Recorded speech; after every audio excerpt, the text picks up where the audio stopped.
Hello everybody, and welcome to the Computers and Multimedia presentation.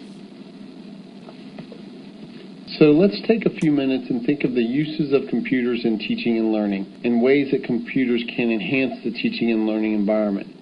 Now first, we can do this from a number of different perspectives. First, we have an instructional perspective in which we look at ways that computers can enhance instruction, and we've talked about in the past teacher-centered and student-centered uses of technology. Well, we can think of computers in both teacher-centered and student-centered ways to enhance instruction. Then there's also the management of instruction and how computers can be used to manage instruction. And finally, how can computers be used from an administrative perspective to enhance the teaching and learning environment. So pause this presentation for a few seconds and think of some ways in which computers can be used to enhance teaching and learning from these three perspectives. Below, I've listed a number of uses of computers in teaching and learning, and many of these can be looked at from an instructional or management or administrative perspective individually, and then some of them overlap and kind of address a number of those. The first issue is portability. Now, PDAs, as illustrated on the right, laptop devices, anything makes learning much more flexible than it was in the past. Portability can address both instructional issues. For example, when I taught high school physics, we often used probes, and we would go outside and conduct experiments using various probeware. Or it could be used from a management or administrative perspective in which I carry a laptop around and do a variety of tasks related to the management or administration of instruction. Next is imaging. Computers can be used to enhance the instructional setting by providing a variety of different images, editing images, creating new images, showing images from a variety of sources can be used to enhance the instructional setting. Now, students can also create images to show their understanding of a particular area or subject matter. So computers make imaging much easier to do than in the past. In the past, students would have to go out, find images, photocopy them, whatever. Now, there's much more access to images and modifying images to make them more appropriate or more context-specific for the instructional task. Next are simulations, and we've talked about these, and we'll actually get into these a little bit more, but obviously simulations provide an arena for students to go and see what a certain situation would be like. And I talked about the Louvre, for example, and we'll look at this a little bit later in this presentation. Next is information access, and this can be from both a teacher perspective or from a student perspective. From a student perspective, conducting research on the internet, etc. From a teacher perspective, maybe finding out a little bit more about a particular subject area. A common issue in elementary school is that teachers of science don't have a very thorough understanding of many of the science concepts. Well, using computers, the teacher could go out and find more resources to beef up their understanding of a particular content area. Next, and this one addresses all three areas, instructional, administrative, or management, is networking. And networking allows many different possibilities in the teaching and learning environment. It could be working with students or learners from another country, another branch, if it was a business environment. It allows all instructors and learners within a particular setting to be connected and maybe have access to certain information. And it allows, using databases, the administration and management of instructional data to be handled much more easily. Next is presentations, and this could be done by the instructor in which they present information to students, or by the learners in which they create presentations to illustrate their understanding of some topic. Obviously, writing and other forms of production such as web pages, blogs, wikis, whatever, all of these computers allow for this in a much more seamless manner than in the past. Next is the management, and when we look at management, we can also kind of throw in some administrative issues here. When we look at computers' capacity to keep track of grades, to keep track of attendance or other school or student records, this allows us in the design process to more effectively assess our audience, which will impact the way we create our particular content, our lessons. And then finally is our mind tools, and this is something that's probably new to many of you, but a mind tool is an instructional application in which technology is used as a tool in the teaching and learning environment. Now, an example of this is, or a real-world example of this, is that a few years ago I built an addition to my deck. And one tool that I used to make this process easier was a nail gun. And without the nail gun, it would have taken a much longer time. We actually built a 400 square foot addition in about a weekend. And one of the main reasons for this is because we had this nail gun. So the nail gun didn't do any of the thinking for me. I still had to lay out the plans, make sure everything was measured correctly, etc. I still had to do all of the thinking in the process, but it was just a tool that simplified some of the aspects of the process, making it a quicker process and making me spend more time, or allowing me to spend more time on the higher order, the higher level thinking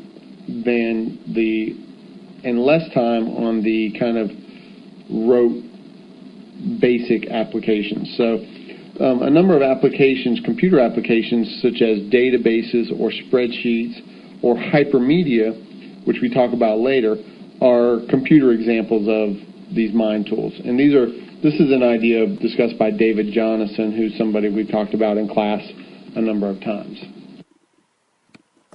Now we've addressed a number of issues of computers in teaching and learning. There are also a number of important themes that need to be considered. Essentially, when using various computer applications, these are the general ideas that guide those uses of computer applications. Now, as with the attributes of meaningful learning, which we discussed earlier in the course, all of these are not necessary for an application of computers to be appropriate or effective, but again, whenever possible, as many of these as possible should be considered. So, first, we're looking at computers and the use of technology integrated into the content instruction. So the use of computers, the use of the technological applications should be integral to the content and should not just be a standalone. Now, unless, of course, the technology skills are the content. Next, it should be used as a tool. It should be something that simplifies the basic applications and allows more time to be spent on the more advanced issues. And the example I gave of the nail gun previously is one that aligns with this. Next, we've talked about this quite a bit, and this is that learners play an active role in the process. So we don't want all of our uses of computers to simply be situations in which the learners are passively receiving information from a PowerPoint presentation or reading a website, for example. We want them to be actively involved with the computers and with the technology. Next is the instructor as a facilitator. Now here we have this idea, and some of you may have heard this before, but where the instructor is the guide on the side rather than the sage on the stage. Now, sometimes, lecturing is a necessary component of instruction, so this one may not be applicable, but you want to integrate other learning strategies than just the lecture component of it. Next is that the learning is cooperative. Computers are very useful in cooperative learning environments, and they are very encouraging of cooperative learning environments. And this could be done in a number of ways. Students can be separated into small groups, or learners can communicate via email and via other communicative tools on the internet, such as Skype or other or blogs or wikis or whatever. But there are a number of different ways in which computers promote this idea of cooperative learning. And kind of related to the first one is that the computers and the use of technology should support various standards, and this goes back to the integrated into the content instruction. And so it should not be a standalone tool, and it should specifically focus with standards and objectives in the learning environment. And then finally, the use of computers and technology promote this integrated or multidisciplinary approach in which multiple areas of content are addressed. So not just mathematics or science, combining mathematics and science, so taking this multidisciplinary approach, or not just English or literature and social studies, but combining the two together. And obviously this is not something that's always done, but computers promote this approach to teaching and learning. When you're using computers and media to support learning, there are a number of issues that need to be considered. First is access to computers. Access needs to be looked at from a number of different perspectives. First, what is access in the teaching and learning environment? This might include issues such as the number of computers in the teaching and learning environment, the availability of computer labs or other rooms with a 1-to-1 computer-to-learner ratio, or other issues related to the access of computers. Both the amount of media used as well as the complexity of the media used will be influenced by the access to these tools in the teaching and learning environment. Next, what is the access outside of the environment?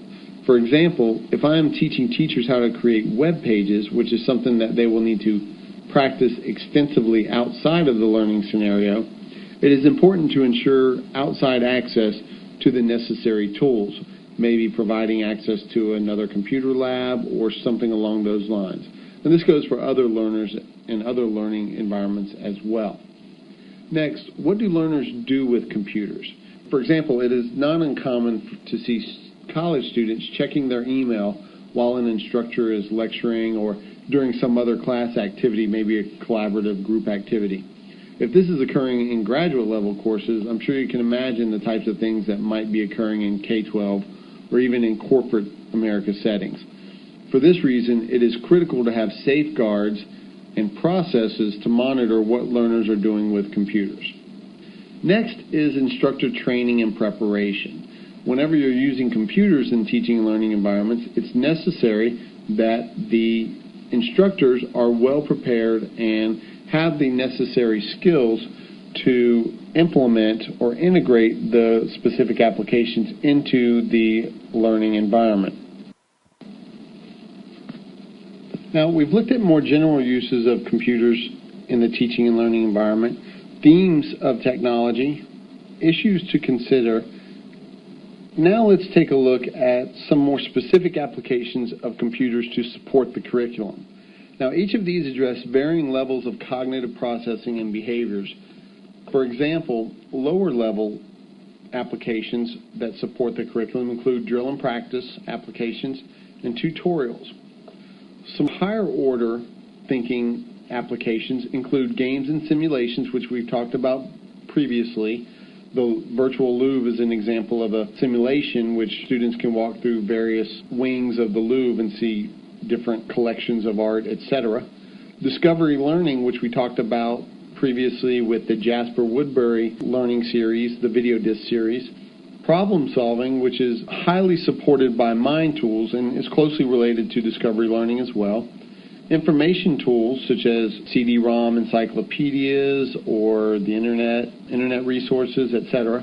And then graphics and production tools. And these include Photoshop, Dreamweaver for web editing. For more interactive applications, you can use Flash or Director to create a variety of interactive learning tools, and students can create more interactive learning tools. And then, PowerPoint and other applications to create presentations. So these are some of the ways in which technology can support the curriculum, some more specific applications. This diagram examines some of the applications of computers in the teaching and learning environment related to the instructional approach taken, the complexity of the learning involved, and the authenticity of learning. If we look in the lower left-hand corner, where we are taking a more didactic instructional approach, focusing on lower order thinking or basic skills, and are working with less authentic learning, we see that drill and practice software seems to align with this combination. As we move toward the upper right-hand corner to more constructivist learning environments, focusing on more authentic and complex learning, we see some of the more advanced computer applications such as simulations, problem solving with real data sets, and online research. Many of these, or at least versions of many of these, are addressed in your text. As mentioned previously, information access is one way computers are implemented into the teaching and learning environment. Now, when integrating web resources and software to major sources of information, we need to ensure the effectiveness of these tools. When looking at web resources, there are a number of criteria that we need to examine to make sure that our web resources are appropriate and effective. First, is the information accurate? And this involves previewing the information to make sure that it aligns with what is commonly known about the particular content area. Next is it authoritative? So, is it being published by a reputable source? For example, if I were doing a unit on solar systems, I might use a NASA site for a web resource. If I were doing something on Africa, I might use discovery.com. The next criteria is currency. Is the information current and up to date? Related to this is, are there sub-sites or resources in which the site I am using links to that are current and up to date as well? So does the site that I'm using provide current information, and then do sites that it links to also provide current and up to date information? You want to also ensure there are no dead links and things like that related to this currency issue. The next thing is usability. Is the site usable? A number of times I will go to sites and there will just be an overwhelming amount of information, just many web links to other areas associated with that particular website. So if I were going to the Library of Congress, for example, it would send me to it would provide many different other resources of information. Well, that can often be overwhelming to many users. So depending on your learner, the usability is very important to consider. So if I'm dealing with less experienced learners, I want to go with a very basic site that doesn't have a whole lot of extraneous information that takes them off on a wild goose chase.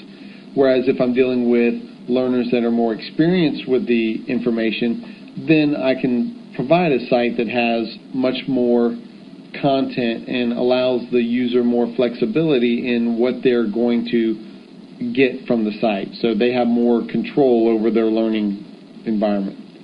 The next thing is objectivity, and objectivity relates to two things. One is it bias? And the second is, does it address the objectives that it proclaims to? So does it align with its own objectives? Does it satisfy them? And secondly, does it have any bias? That is, does it come from a particular perspective or point of view? Now, sometimes this is good. You may want bias in your site to maybe present a specific perspective or whatever. One thing you don't want to do is include a site that is a mask for advertising. So whenever you're evaluating your web resources and you're evaluating this objectivity component of it, make sure that your site is not a mask for advertising. And then finally is coverage. Now, coverage is associated with how much information is provided, and this relates to the usability as far as the level of the learner is concerned. But we want to make sure that our site adequately covers the content and doesn't just provide little bullet points on the topic. You want to make sure that for introductory learners, it provides the basics. For more advanced learners, it goes into much more content. So this could be a very basic stripped down site for new learners, or a more complex, extensive site for more advanced, more experienced learners. Now with software, we have a number of similar issues that we want to consider. First is accuracy. Is the information in the software accurate? Next is, does it provide any feedback? So as a learner, if I'm moving through it, does the site provide feedback? And this could be in the form of corrective feedback, or it could be in the form of hyperlinks or HTML coding or any kind of coding that provides feedback when I go to a specific area. It lets me know I'm on the right track, I'm on the wrong track, or whatever. But does it guide the learner through the software? The next is learner control. So does the software provide the learner with adequate control? Now, ideally, you want to use a software application that has varying levels of learner control, where maybe you have a linear approach to the software as well as a nonlinear approach. Now, the linear approach would be the learners go sequentially through it, and the nonlinear approach would be that they can maneuver around with much more flexibility, and they can go from one place to another place within the software. Next is prerequisites. Does the software require prerequisites? Does it provide the introductory information if it does require prerequisites?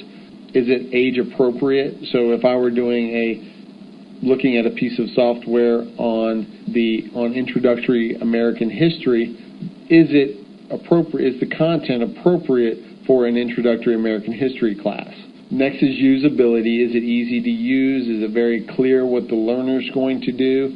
If not, is there guidance that walks you through what to do in scenarios that might be a bit confusing? So is it usable? Next is support. Is there support, whether it be support on the actual piece of software? Is there online support? You may even want to try and contact them to see the organization, to see how fast they reply to a response. And then finally is flexibility. Now, flexibility has a number of different levels. One level is, does it allow the instructor flexibility to go in and modify the parameters of the piece of software? So as an instructor, could I go in and make it a basic only tool, or could I go in and make it a more advanced tool? Do I have the flexibility to change what components students or learners see or don't see?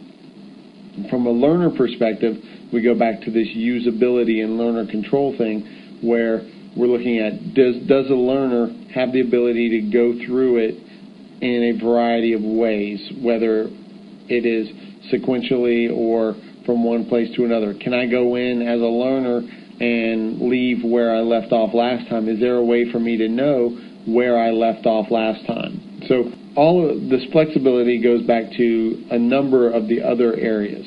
And these are all critical to look at whenever you are examining or evaluating the use of educational resources in a teaching and learning environment. With software, there are a number of other technological issues you would want to consider as well, such as system requirements, things like that. But these are some basics as far as the content of the software and the layout and usability of the content. Also influencing the application of media in the classroom are computer facilities available.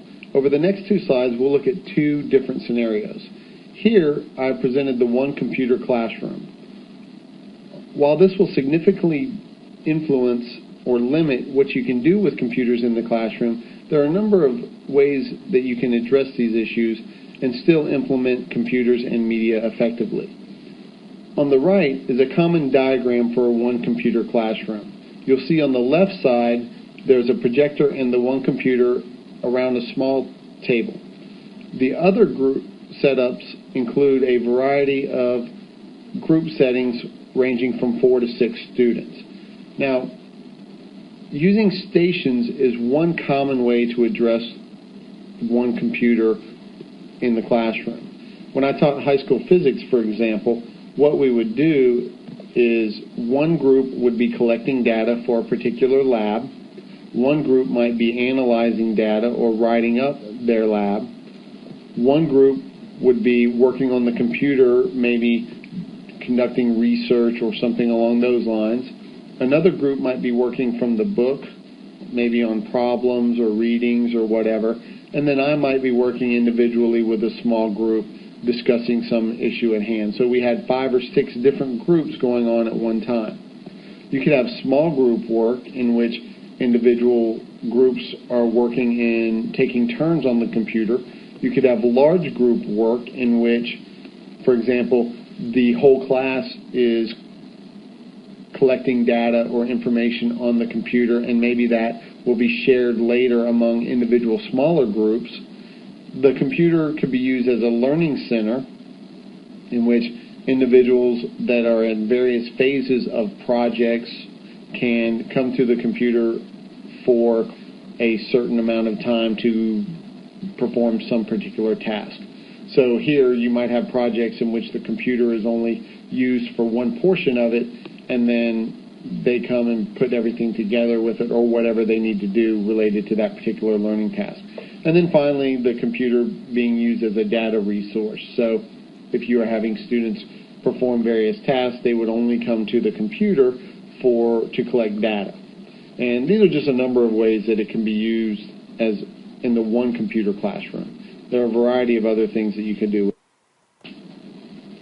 In a multiple computer classroom, for example, here is a 12 computer classroom setup. There are much more things you can do. First, these allow for more individual work. So I might still implement stations, but instead of using 2 or 6 stations as I did in the one computer classroom, I might only use 2 stations where students at the desks are maybe going through something with me and as the instructor, and then students at the computers are doing something else related to the content at hand. This provides a great deal more flexibility in the environment, obviously. I can do much more with these groups than I could with just a single computer. Much more creativity is involved in the single computer classroom. This has many more applications, as I can still use the same things as I did in the one computer classroom, but I can also multiply these by the number of things that I have here. So I could do many more things when I have 1 or 2 people, a 1-to-2 ratio, than if I had a 1-to-10 ratio. And again, this also limits the number of constraints on the teaching and learning environment. So before, if I had an application in which one task involved the computer, maybe data collection or as an information resource, here I can have an activity in which the computer is used as more of a tool. Maybe they actually do their writing on the computers or things of that nature. So I can use many more of the applications that we talked about previously with the multiple computer classroom than I can with the one computer classroom, or at least much more easily. Now, in the last few slides, we're going to talk about issues related to multimedia in the classroom. A few of these we're going to go into much more detail later in the course, so we'll only touch on some of these here. Now, there are a variety of types of multimedia. A number of these are addressed later in more detail in the course, so we won't really address them here, but we'll look at a couple of them real briefly. First are multimedia kits. Now, multimedia kits are simply packages such as CD-ROMs that are put together containing a variety of forms of media addressing a particular topic. So, if I were to create a multimedia kit on World War II, I might include audio clips from various leaders in World War II. I might include maps and battle plans and things of that nature. I might include video clips from various activities that occurred during World War II. And then I would package that in a meaningful manner so that the media address the topic in a coherent way.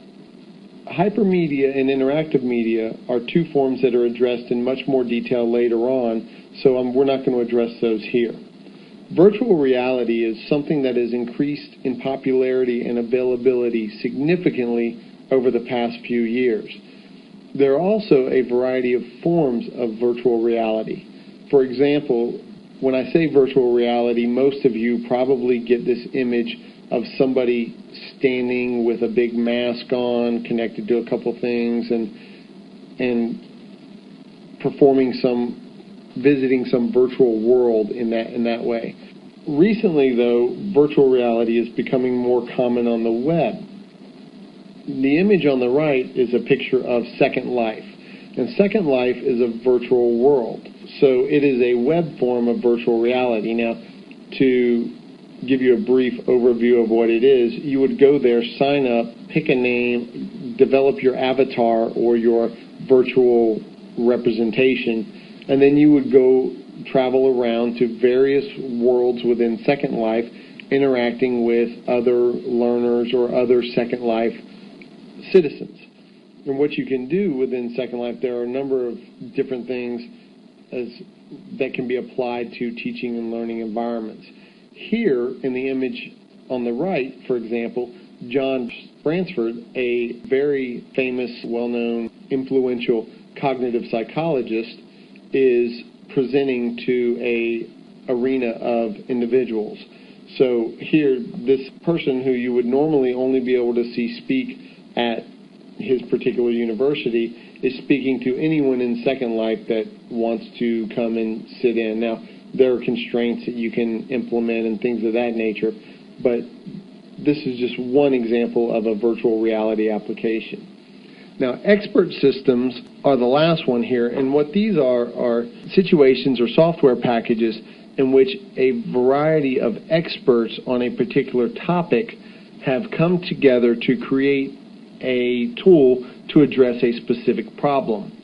One common one is in the medical field, the MySyn, which is a program that doctors can use to diagnose various infectious diseases based on test and patient information that is fed into the computer. So the computer will spit out a diagnosis based on the data that is entered in, and that's an example of an expert system of multimedia. A lot of publication companies and media companies develop these of a number of expert systems out there as well. And these are increasing in popularity. Now, when we are including multimedia in our teaching and learning environment, there are a number of issues to consider. Now, the first issue is experience. And when I'm talking about experience, I'm talking about learner experience with both the content and the tool being used in the teaching and learning environment. So, learners that are new to the content and have limited experience with the multimedia tools, you're going to want to use more basic applications of multimedia. As learners become more experienced with both the content and the multimedia tools, then you can use more advanced applications of multimedia. The second is kind of a branch off of this, cognitive overload. Now, when we are using multimedia in the teaching and learning environment, we don't want to overload the learner cognitively. So we don't want to have too many things going on at one time so that they can't focus on what needs to be focused on within a particular scenario. Next are strengths versus weaknesses. Now, what this means is when we are developing a multimedia tool, we need to do it in such a way that we enhance the strengths of certain forms of media while diminishing the weaknesses of others. So if I'm using video and hypertext and audio in a multimedia tool, I want to use them in such a way that I'm really focusing on the strengths of video and hypertext and audio, but I'm also diminishing the weaknesses of those within those. So I might use video to compensate for the weaknesses of audio, or I might use hypertext to compensate for the weaknesses of video. So we want to really enhance those strengths and diminish those weaknesses. Next, we want to look at depth versus simplification. So this is related to the first two issues presented here. How in-depth do I want to go as far as content, but also as far as the usability aspects of my multimedia tool? Again, now, I can be much more complex with more experienced learners. So if I have experienced learners, I can provide a lot of depth both content-wise, but also I can provide a lot of depth in the usability issues related to the multimedia tool. So I can make it much more nonlinear in fashion. I can make it so that the learner has much more control over where they are going in their learning environment. Whereas if I'm dealing with learners that are less experienced with multimedia, for example, then I would want to make it where the learners had much less control, maybe making it a linear tool where they can only follow a specific outlined or prescribed order of events to moving through the tool. Also, I might want to provide a limited number of media formats used in it, whereas with more experienced learners, I can provide more in-depth forms of media. Lastly, are development resources. What kind of resources do I have access to, and what is my experience with these resources? So, if I'm developing a tool if I want to develop an interactive multimedia application, I might use Flash or Director. These are tools that have quite a bit of a learning curve and take a little bit more time to learn how to use effectively. So I may not want to use those initially. I may want to make it as a web multimedia tool, and then later kind of go back and, as I get more familiar with Flash and Director, use those and make it a more interactive tool using those particular tools. Also, what do I have access to? If I don't have access to Flash and Director, that's going to influence the type of multimedia tool that I have. If I don't have access to a web editor or to an image editor or to a video editor, those are going to all influence the types of media that I implement in my multimedia resources. So we need to examine the experience of our users. We need to address cognitive overload and make sure that we don't provide too much at one time for our users. And again, we want to look at the audience and know, what is too much and what's not. We want to enhance the strengths of the types of media we use while diminishing the weaknesses, maybe even using one particular form of media to compensate for the weaknesses of another. We want to look at how deep we want to go, both content-wise and complexity of the multimedia tool-wise, and we want to obviously consider what resources we have and what resources are most appropriate for what we're using to develop our multimedia tool.